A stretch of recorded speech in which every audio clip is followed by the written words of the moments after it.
Una de las series que está en auge hoy es la serie de Menem. Algunos la habrán podido ver, otros no, pero sin lugar a dudas han escuchado que está esta serie. Y queremos hablar un poco acerca de Menem, de lo que implicó su política y todos los procesos que a partir de allí gestaron mucho de lo que hoy estamos viviendo en nuestra actualidad. Hay un antes y un después de Carlos Saúl Menem en la historia argentina. Porque justamente se da en un contexto extremadamente complejo para el mundo. Nosotros no podemos dejar de pensar proceso y hecho si no lo pensamos dentro del contexto. Ese es uno de los axiomas que tiene la historia. No podés separarlo. Y cuando vos lo pensás a Menem, justamente lo tenés que pensar dentro de este contexto. Y ese contexto o ese proceso, que es extremadamente complejo en la historia argentina, te está hablando de una salida a la democracia, que no tenía ni 10 años, de una situación extremadamente compleja con Alfonsín y de la fuerza y la potencia que todavía mantenía el partido militar. Entonces, frente a esa situación, aparece el primer outsider, de verdad, de la política, no me gusta usar palabras en inglés, que fue justamente Carlos Saúl Menem, un hombre que viene de La Rioja, que viene como el caudillo, como el tercer caudillo riojano y se termina convirtiendo en el primer hombre que representa al peronismo con hombreras. Tanto es así, era el tercer caudillo en ese momento como se veía, porque era, para la política que teníamos en ese momento en nuestro país, era muy difícil. Hoy, con las redes sociales, con la televisión, bueno, en fin, es muy fácil que una persona que viene del interior se haga conocer en todo el país. Pero en ese momento era el del interior que llegaba, que quería llegar a la presidencia. Hoy sí, hoy es fácil, pero en aquel momento es muy difícil.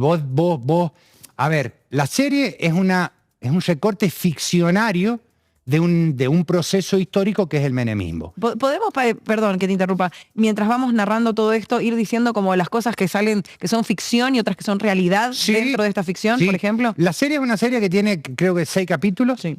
En los cuales habla primeramente de su primera presidencia, tanto desde la llegada al poder hasta la muerte de su hijo. ¿Está bien? Marzo de 1995, que es cuando muere Carlos Jr., y sus comienzos desde su campaña política en 1987-88, y toma todo ese proceso. En los 4 capítulos lo que la serie te muestra, no vamos a spoilear, es su llegada al poder, su construcción en la llegada al poder, su llegada al poder, la cuestión de los primeros hechos de corrupción, el problema con los militares en 1990, el último alzamiento cara pintada, la cuestión de su relación con Zulema Yoma, la cuestión de la privatización de Entel, Cavallo, la ley de la convertibilidad, el pacto de Olivos y finalmente termina con la cuestión de la muerte de su hijo. Y el atentado a la AMIA. Dentro de todo eso, respeta temporalmente los hechos. Ahora bien, la mirada que le da es donde justamente la historia viene a poner un manto. ¿Por qué? Porque sí, obviamente, es una serie, pero quien desconoce la historia o quien no la vivió, y lamentablemente ya me tengo que poner en el lugar de ubicarme en decir yo lo viví, porque los que hacemos historia tenemos ese problema de que hay gente que nos dice, bueno, pero vos no lo viviste. Yo tengo la oportunidad en este caso de decir que lo viví y lo estudié.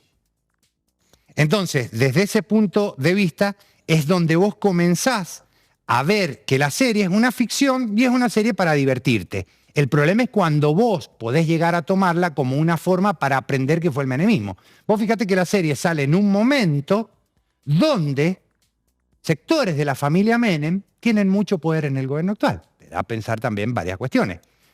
Pero la serie, vuelvo a repetir, está vinculada directamente con la cuestión ficcionaria. La historia te muestra otra cosa que es completamente diferente, que se pone en las antípodas de esa cuestión. Que sí, a los que hacemos historia nos sirve para atraer a la gente y decirle, bueno, pero permitime que te explique que esto no fue así, no fue así, no fue así, o esto sí y esto no. Entonces, desde ese punto de vista, la serie tiene que ver con cuestiones históricas, pero no es historia como verdaderamente pasó. Bien, y hablando de eso que viviste, que estudiaste, ¿cuáles fueron las principales reformas económicas que marcaron justamente este antes y en después en la década de Menem? Y, a ver, Menem llega construyendo poder de una forma que la serie lo muestra cercano a la realidad, que es esta cuestión de puerta por puerta, ganarle la interna a Cafiero, que en ese momento era el gobernador de Buenos Aires. Y ganarle a Cafiero con todo lo que implica el poder, el flujo de votos que tenía Buenos Aires, que se lo gane un gobernador de La Rioja, puerta por puerta, te muestra esta cuestión. La segunda cuestión es que te muestra la crisis económica en la cual había caído el alfonsinismo. Esta cuestión de llegar a una hiperinflación con 8.000 o 9.000 de inflación. Yo esto sí lo recuerdo patente de ir con mis abuelos a Camenforte, el supermercado que estaba en la 25 de Mayo y Rawson, e ir comprando ellos y adelante de ellos ir la gente que trabajaba ahí se marcando los precios. ¿Está bien? Mi abuelo llegando con el sueldo, siendo ferroviario y sacando cuenta porque el sueldo no le alcanzaba por la inflación. Entonces, frente a esa situación, Menem se encuentra con esa cuestión y le da un giro copernicano prácticamente a la economía de la mano de Domingo Cavallo. ¿Está bien? Un hombre de la UCD. Ese giro se lo da gracias al plan económico que Cavallo tenía. Una cuestión, Cavallo llega al Ministerio de Economía mucho después de que Menem llega al poder. Llega en el 92, 93. Es más, era el canciller o ministro de Relaciones Exteriores. Quien da el orden para que las tropas argentinas participen en el conflicto de la guerra del Golfo es Domingo Cavallo. ¿Está bien? Y el plan económico que él venía teniendo lo pone en práctica porque Menem no podía levantar su representación social en la Argentina y su plan justamente porque no podía combatir la inflación. Junto al plan de la convertibilidad, que va de la mano del plan de las privatizaciones, logra ordenar la economía y llevar adelante esta cuestión de $1, $1. ¿Sobre qué se sostuvo eso? Sobre todo el proceso de privatizaciones que se llevó adelante en la Argentina. La privatización de Entel, los ferrocarriles, Aerolíneas Argentinas, Aguas del Estado, todas las empresas, YPF, todas las empresas que tenía la República Argentina son privatizadas y ese flujo es lo que le permite a la primera presidencia de Menem sostener este plan de convertibilidad de 1 a 1. En aquel momento, en aquel presente, porque hoy sí podemos ser críticos y reflexivos, pero en aquel momento la gente salió prácticamente de un mes a otro de tener una inflación de 5.000 a no tener inflación. ¿Está bien?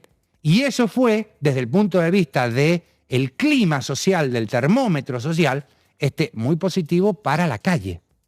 Bien, no le permite ganar después las elecciones nuevamente. ¿Está bien? Lo de las elecciones no tiene tanto que ver con la convertibilidad. ¿Decías que no? No, porque ¿Y con qué tiene que ver? a Cavallo se da cuenta del poder que Cavallo tiene, que eso la serie lo muestra y lo comienza a limar lentamente. ¿Está bien? Porque si hay algo que vos de Menem no podés negar es que fue un animal político. ¿Está bien? Que fue un tipo que de política sabía. Para bien o para mal, sabía. Y cuando ve que Cavallo comienza a tomar trascendencia, decide volverlo al lugar que verdaderamente tenía que estar.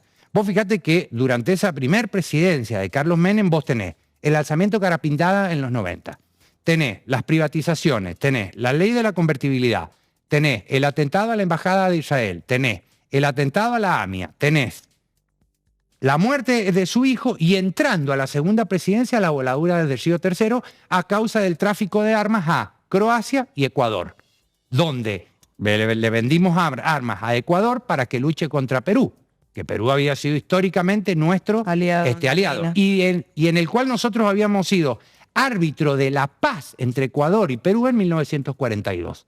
O sea que fíjate todo eso. Y todavía, porque aparte no tenemos tiempo, no podemos entrar en la cuestión de la farándula y el espectáculo durante el menemismo. Pues yo te podría... Que eso la serie sí lo tiene bien marcado.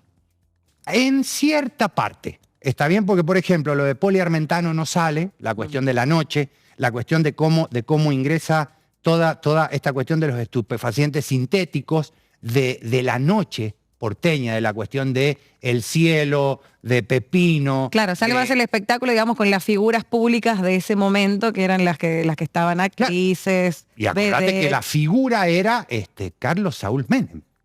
El anfitrión de la fiesta era Carlos Saúl Menem, era el hombre que llega a la política del peronismo, pero que se comienza a vestir con Armani. El hombre que comienza a usar al deporte como una manifestación para quedar bien ante la gente. Corría en rally, andaba en lancha con Scioli, jugaba al fútbol con Maradona, jugó al básquet con la selección argentina, comenzó a usar el espectáculo de una forma que nunca se había usado, sumado a una cuestión. Menem viene en un contexto donde la impronta era la de pacificar la región. Si vos lo pensás, Menem llega en el 89-90. Ese periodo que va del 89 al 90, en casi todo el mundo te lleva a la caída de la Unión Soviética, te lleva a el acercamiento que tienen ingleses con irlandeses, españoles con vascos, la cuestión de los israelíes con los palestinos, a que todo comienza a pacificarse, a acercarse, a que las partes se conformen para darle una situación perfecta, podríamos decir, a Estados Unidos para que pueda dominar. Bien. ¿Sí? Maxi, yo creo que tenemos que seguir con este tema la semana que viene para que la gente que no vio la serie la mira. Entonces la semana que viene seguimos con la columna porque es fascinante y porque me quedé sin tiempo y no puedo dejar de poner... El menemismo es fascinante para estudiarlo. No para vivirlo, creo. Primer gobierno habría que verlo. ¿Está bien? No en la proyección que el menemismo tuvo. Ahí está la cuestión. ¿Está bien? Cómo el menemismo se proyectó en lo que después fue la crisis del 2001. Sin duda.